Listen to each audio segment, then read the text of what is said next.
Hey, what's going on, my friends? My name's Anthony, and a little over a week ago, I went into London, Ontario to drop my wife off at the doctor's. Nothing serious, just a regular appointment, but it was at the hospital, and I was looking to kill some time, so I'm looking for watch stores so I can find just something to do for the next couple hours. And I found this store called Watches to Buy. They have a website where you can shop a bunch of vintage watches, and they also have a physical store right near that hospital that I was at, so I was like, oh, let's go check it out. So I get to talking to this gentleman there, and he had a little collection of pocket watches and stopwatches. It was all like Waltham, Hoyer, Hamilton, and he picked up this Hamilton, and he said this is probably the most special pocket watch here because of the for the price. And Hamilton used to finish their pocket watches to a pretty high degree, and then he opened the case back, and I was just like, wow, that is unreal. So this video, I want to tell you this story of this vintage pocket watch and why it was designed this way, and how this vintage pocket watch is just as accurate as a Rolex, but sometimes have been recorded to be more accurate than some quartz watches, losing only like 2 seconds or 3 seconds a month, which is pretty wild considering this pocket watch was made somewhere between 1940 and 1969. So I want to tell you the story about this pocket watch. This is the Hamilton Railroad 992. So if you're into watches, at some point in time, you might hear about the Kipton, Ohio train wreck where two trains collided head on. So picture this. In 1891, a conductor is checking the time before taking off down the train track in Cleveland, Ohio, and he knows that another train is going to be using that same track, coming in the opposite direction, but he's got plenty of time to make it to that next stop and then hop off onto a new track so then he can let the other train pass by. Unfortunately, an hour ago, he put his pocket watch in his pocket, and then it stopped for a whole 4 minutes and then resumed ticking, and the train conductor had no idea he was 4 minutes behind. But if it had been like, say, 30 seconds behind, wouldn't have not been such a big deal. But the result was unfortunately the loss of life of 8 passengers and 2 drivers of those trains. So this Hamilton Railroad 992 pocket watch embodies the changes that were made to all pocket watches after that train track. So setting the time is very odd when compared to like a normal wristwatch that you'd buy in any store today.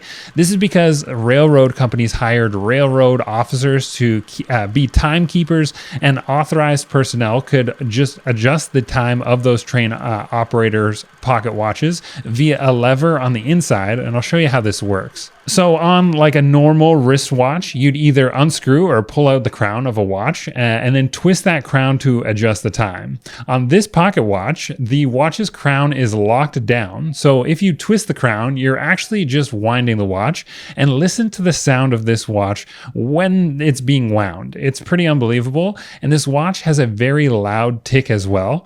So listen to this.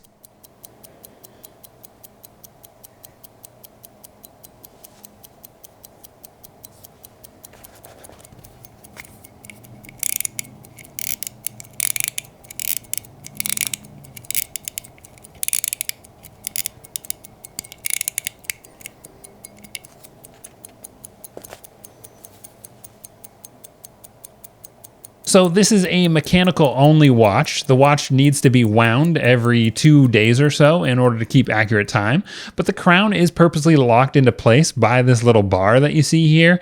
So that way the crown doesn't accidentally get pulled out, stopping the time, and the time can't accidentally change when in your pocket. And here's why. Railroad companies demanded that their pocket watches be lever set. So in order to set the time on this pocket watch, you need to take off the whole crystal by unscrewing the bezel. Once that's off, there's a tiny lever right here, and you could pull that lever out, and now the crown can be turned and the hands will move, and you can actually set the time as needed. It's pretty incredible, but wait until you see the back of the watch. This back case can also be unscrewed with all mechanical or automatic watches. Over a certain period of time, the watch can just become inaccurate, or the time can slightly shift, right? It could just be off after you set your watch to the exact time of your iPhone. An iPhone might reset its time every few seconds or hours once connected to Wi-Fi or a satellite. So your iPhone is always the exact time, But when you set a Rolex using the usually the watch might drift like say +1 or -2 seconds a day. Modern Seiko watches are like ±20 seconds a day. And the railroad demanded that the pocket watches in use must be no less accurate than ±30 seconds a month.